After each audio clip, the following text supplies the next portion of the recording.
Você sabe quem é esse daqui? Provavelmente não, mas eu entendo, é normal.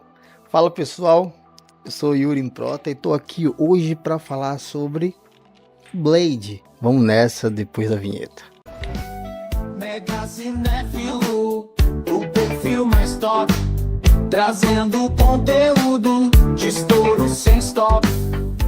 Sim, esse é o Blade, ou pelo menos como Blade era. No início, Blade era esse ser humano que aparecia de vez em quando nos quadrinhos, geralmente lutando contra Drácula ou Morbius. Por que é que eu disse humano? Porque inicialmente o Blade não era um meio vampiro, ele simplesmente era um ser humano que, devido a alguns acontecimentos quando ele ainda estava na barriga da mãe, ele é imune à mordida de vampiros. Ele é um ser humano, ele era um ser humano altamente treinado e tal, mas não passava nada além disso. E antigamente ele era um personagem bem B, C, talvez até D, quem sabe um FZ. Ele era um personagem bem esquecível. Ele aparecia em umas HQs ali ou acolá, mas nada muito grandioso, nada nem que ficasse assim na memória das pessoas. Só que nos anos 90 a Marvel deu um boom, pegou vários personagens desse mesmo tipo e acabou reescrevendo, modificando para poder melhorar eles.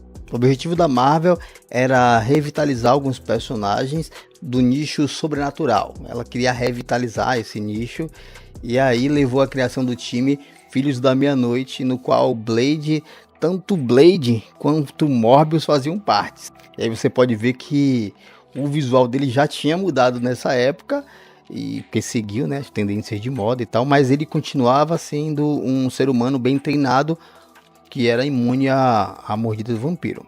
Só que aí em 98 nós vemos um dos melhores filmes da época, que é Blade, com Wesley Snipes. E esse filme foi um estouro. As pessoas começaram a conhecer de fato o Blade através do filme. Aí você fala, mas Yuri, no filme ele não é apenas um ser humano bem treinado. Não, ele não é apenas um ser humano bem treinado no filme. No filme ele é meio vampiro. E é aí que tá a questão.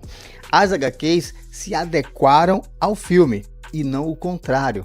Ou seja, a interpretação do Blade como um ser humano imune a mordidas alterou totalmente, e ele virou, na verdade, um meio vampiro conhecido como o Daywalker, né? Que é o andarilho do dia. Eu acho muito da hora esse nome, esse apelido que os vampiros dão para ele.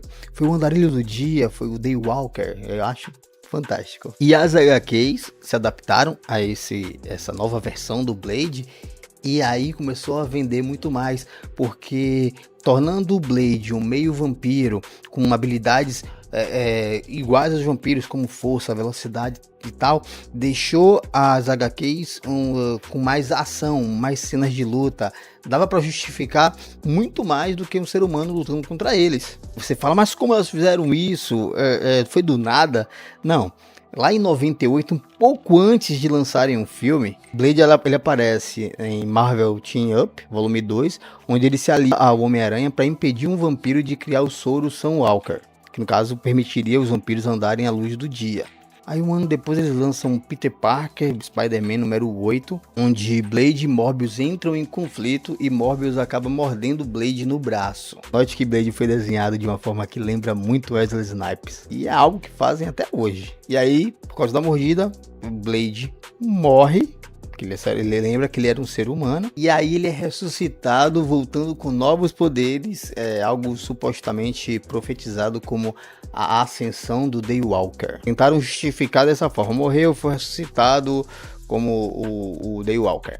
Porém, lá em 2006, todo o passado do Blade, mas toda a história dele passada, ela foi reformulada e fizeram uma revista própria para ele, sendo que no caso da HQ, ele tem um pai, que é o Lucas Cross. Hoje, o cânone trata Blade como se ele sempre tivesse sido esse meio vampiro poderoso, e assim persiste até os dias de hoje. E essa mudança foi feita para acomodar a ideia do filme, e eu acho que foi uma das melhores coisas que a Marvel fez com o personagem. Uma das melhores melhorias, foi bem significativo. Não, nossa, fizeram um filme daquele ali Ainda bem que alteraram. Teve até um HQ que revelaram que Blade tem uma filha que herdou os mesmos poderes que ele e tal. Bom, o que eu quero mostrar é que nem sempre apenas os filmes espelham as HQs.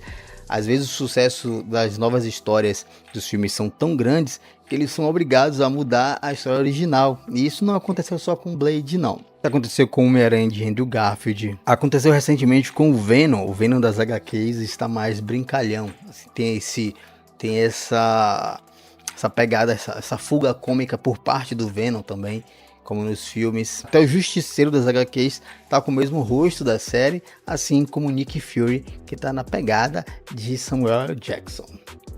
E isso são mudanças que foram feitas nos filmes, nas séries, que foram refletidas nas HQs, e não o contrário. Bom, ainda bem que os fracassos dos filmes não estão sendo repetidos nas HQs, porque aí também seria um absurdo. Ficamos por aqui, valeu, não se esquece de se inscrever, de curtir, de compartilhar e até a próxima. Tamo junto.